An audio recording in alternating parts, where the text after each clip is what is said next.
सुप्रभात बच्चों। आज पाठ्य पुस्तक के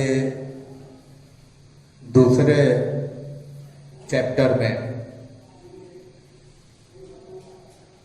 भाग्य का फंदा कहानी को पढ़ना है। इस कहानी की लेखिका मृणालिनी साराभाई जी हैं। उन्होंने एक बहुत ही चर्चित कहानी है सत्यवान और सावित्री की कथा। उसके शीर्षक को बदल करके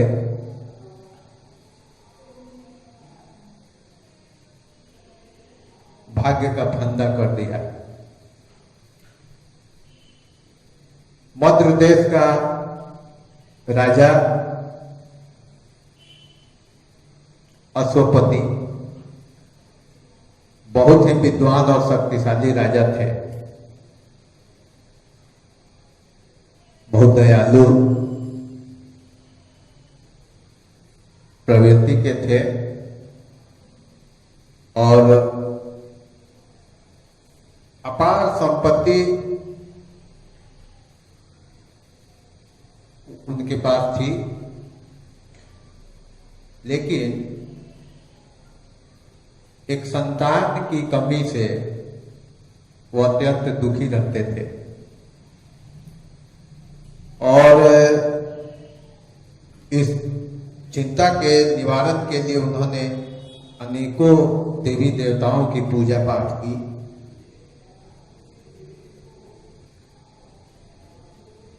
एक रात उन्होंने स्वप्न देखा। उस स्वप्न के माध्यम से जगत जननी माता का दर्शन हुआ और माता ने कहा कि मैं तुम्हारी भक्ति से प्रसन्न हूं और मैं जानती हूं कि तुम्हारी सबसे बड़ी इच्छा क्या है। और ऐसा कह करके वे अंतर्ध्यान हो गई। कुछ दिनों के उपरांत महारानी गर्भवती हो गई और एक सुंदर कन्या को जन्म दिया। चारों तरफ धूम हो गई। राजा रानी मिलकर के उस नवजात की लालन पालन करने लगे लोग और बहुत प्यार दुलार से उसका नाम सावित्री रखा। सावित्री बहुत सुंदर, ऐसा कहा जाए कि ब्रह्मांड सुंदरी थी। उसके सुंदरता से प्रकृति भी उसके पीछे पीछे घूमती थी। वो जहां जाती तो पशु पक्षी गाने लगते। वन की ओर जब निकलती तो फूल अपनी पंखुड़ियों को रास्ते में बिछा देते थे ताकि उसके कोमल पैरों में कोई कांटा ना चुभ जाए।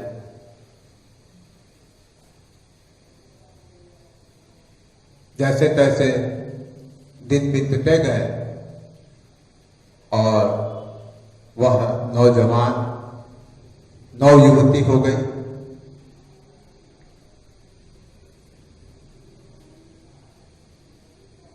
राजा रानी ने सोचा कि अब मेरी पुत्री विवाह के योग्य हो गई है तो इसके लिए कोई अच्छा सा वर ढूंढकर इसका विवाह कर दिया जाए।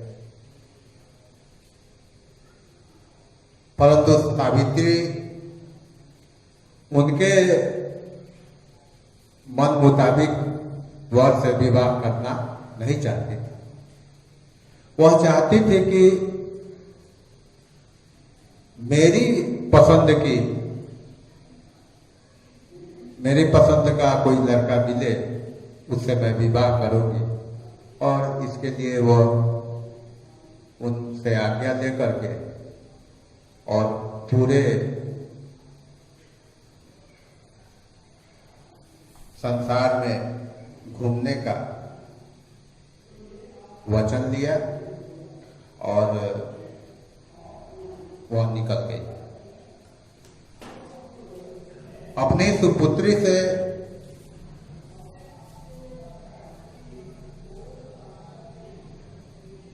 बहुत स्नेह करने वाले राजा ने उनके संरक्षण के लिए सर्वश्रेष्ठ सैनिकों को चुना और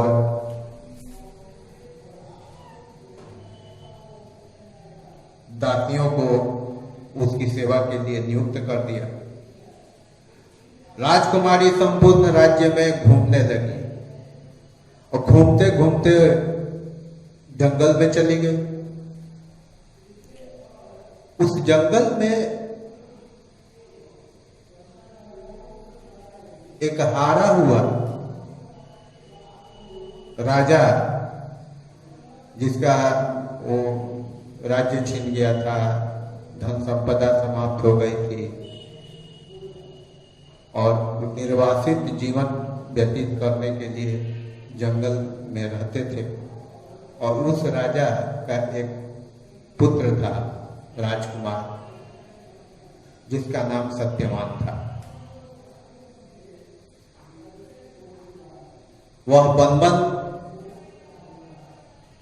घूम करके सूखी लकड़ियों को इकट्ठा करता, काटता और अगल पड़ोस के गांव में जा करके और बेच आता, और उससे जो धन प्राप्त होता था उसी धन से अपना भरण पोषण करते थे। सत्यवान बहुत ही सदाचारी और आज्ञाकारी पुत्र था।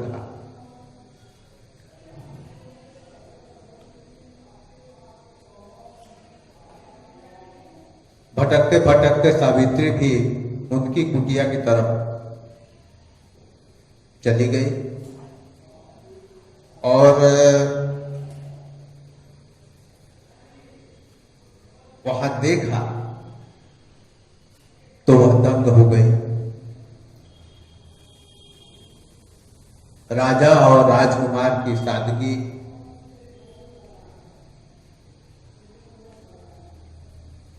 उसके मन को भा गई और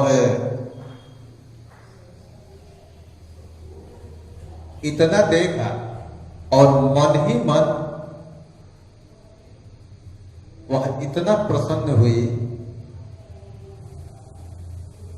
कि शायद मन में ठान लिया कि मैं जब विवाह करूंगी तो इसी नवयुवक के साथ करूंगी, क्योंकि तब तक उसे पता नहीं था कि ये जो वृद्ध है, ये जो नौजवान युवक है, वह कोई राजा और राजकुमार है।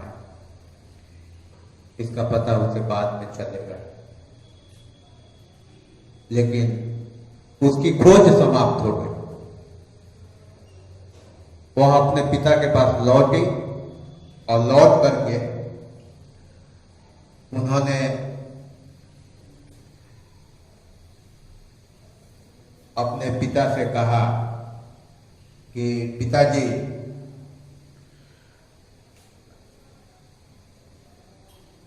एक निर्धन राजकुमार को मैंने चुन लिया है, उसी के साथ मैं अपना जीवन व्यतीत करूंगी।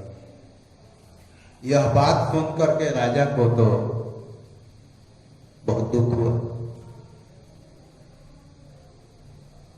परंतु सावित्री राजदुलारी थी। राजा रानी उससे बहुत प्यार करते थे, बहुत दुलार करते थे।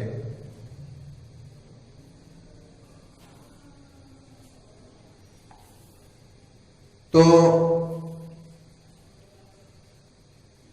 एक दिन एक बुद्धिमान ऋषि वहां से गुजर रहे थे, तो उन्होंने राजा से कहा कि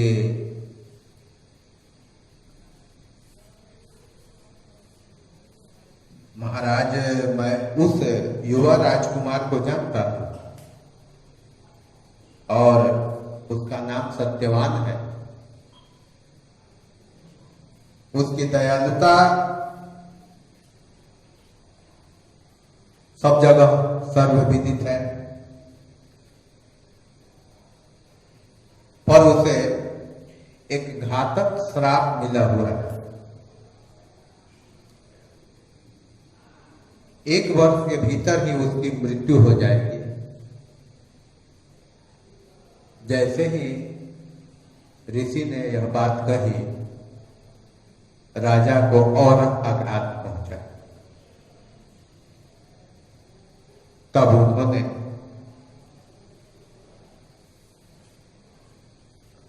कहा कि बेटी, तुम अपना विचार बदल दो और इससे बहुत सुंदर अनेकों राजकुमार तुम्हें मिलेंगे, जिससे तुम अपना जीवन निर्वाह सुख और समृद्धि के साथ करोगे। लेकिन वह नहीं मानी।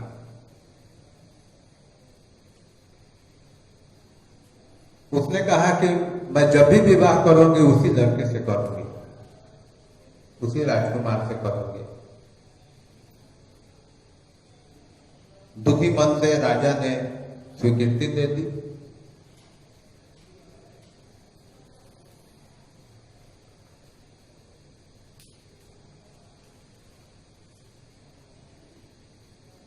विवाह के लिए सावित्री ने सोने के तार से बुनी अद्भुत भव्य पोशाक धारण की और अपने काले बालों को गहरे लाल माणिक्यों से सजाया।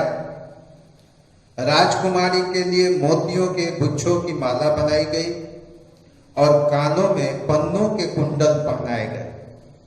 पूरे महल में श्वेत चमेली के फूल टंगे थे और छोटे छोटे तारों से दीपक महल के कोने कोने में टिमटिमा रहे थे। विवाह के उपरांत एक महाभोज का आयोजन हुआ। लोग अभी खुशियां मना रहे थे कि राजकुमारी ने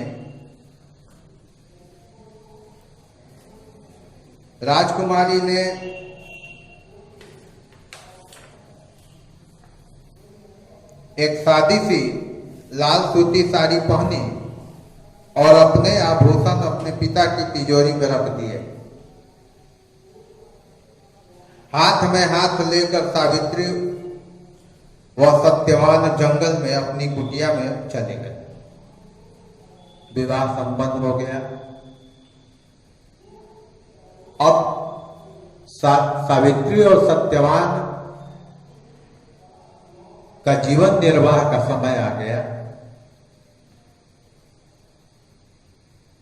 1 वर्ष तक वे सुखपूर्वक रहे, हंसी खुशी के साथ जीवन बीतता गया।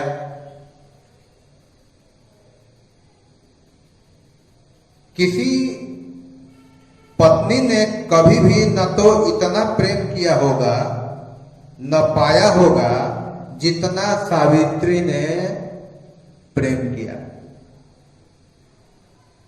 और जैसे जैसे दिन बीतते गए, सावित्री के मन में पति के बारे में जो भविष्यवाणी सुनी थी वह अब आशंकित होने लगी।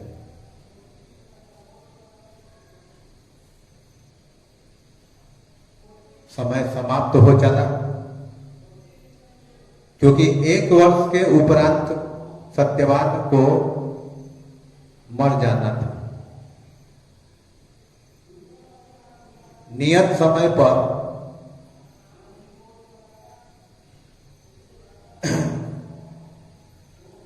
यमराज आया। लकड़ी काटने के लिए उसने कुल्हाड़ी उठाई,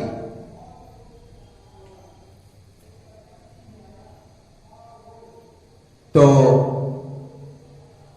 कुटिया के बाहर सावित्री को इंतजार करते हुए देखा, तो उसने कहा कि सावित्री ने कहा कि प्रिय नाथ, कृपया मुझे अपने साथ चलने की अनुमति दीजिए। आज सारे दिन आपके पास रहूंगी, यह मेरी बड़ी इच्छा है।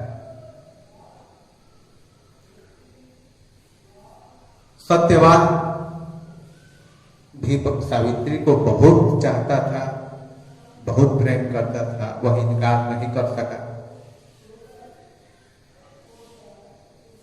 और साथ चलने के लिए हामी भर दी।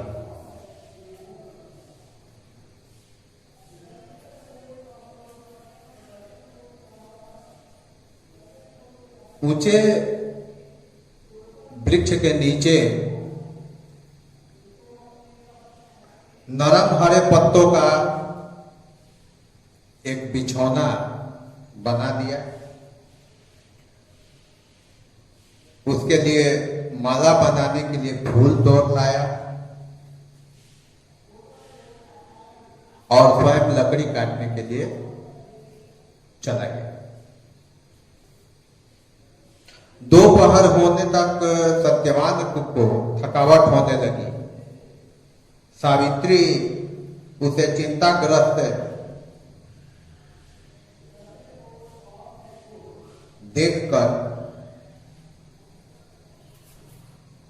वह उसे अपने पास बुला लिया और उसकी गोद में अपनी गोद में सत्यवान का सिर रख के और उसे आराम कर थपकी देने लगी, सुलाने लगी।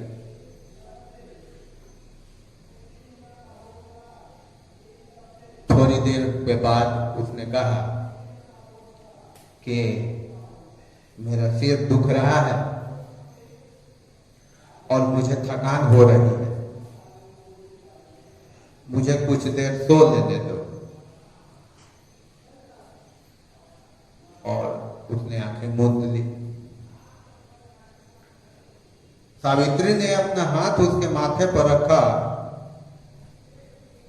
उसका माथा तप रहा था। मन में भय घिर गया, सहसा पूरे वन में अंधकार हो गया और एक ऊंची आकृति उन दोनों के सामने खड़ी थी। उसने अपने हाथ में एक फंदा पकड़ रखा था, वह उसका मुख नहीं देख पाई क्योंकि उसके सब ओर एक परछाई थी। सावित्री की नस नस कांप उठी। उसने प्रश्न किया, तुम कौन हो? उसने धीरे से पूछा। मैं यम हूं, मृत्यु का देवता। मैं तुम्हारे पति को ले जाने आया हूं। उसने नीचे देखा जहां सत्यवान लेटा था और नवयुवक के प्राण उसके शरीर को छोड़कर यम देवता के पास चले गए। यम जाने को मुड़े पर सावित्री तेजी से उसके पीछे भागी। बाद में यमराज ने देखा कि सावित्री तो पीछे पीछे आ रही है, तो उसने कहा कि तुम मेरे पीछे क्यों आ रही हो? तो सावित्री ने कहा, हे प्रभु, क्या आप इस तरह सत्यवान को लेकर और मुझे यहां छोड़कर जा सकते हैं? मुझे भी मृतकों के लोक में ले चलिए या सत्यवान के प्राण लौटा दीजिए। यमराज ने कहा कि यह संभव नहीं है, यह विधि का विधान नहीं है। जिसके समय पूरे हो जाते हैं मैं उन्हीं के प्राण को हरता हूं, उन्हीं के प्राण को ले जाता हूं। अभी तुम्हारी आयु पूरी नहीं हुई है, इसलिए मैं तुम्हें अपने साथ नहीं ले जा सकता और सत्यवान के प्राण भी नहीं लौटा सकता, क्योंकि इसकी आयु इतनी ही है। तुम लौट जाओ। लेकिन उसने पीछा नहीं छोड़ा। तब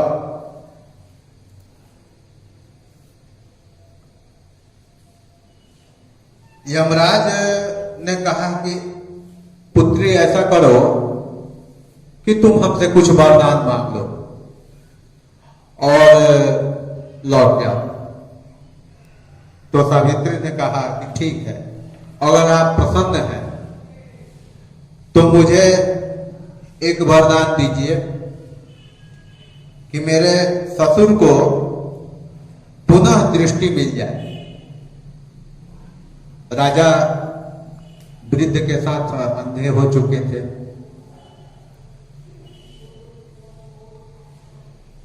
यमराज ने कहा कि ठीक है, तथास्तु, अब लौट जाओ।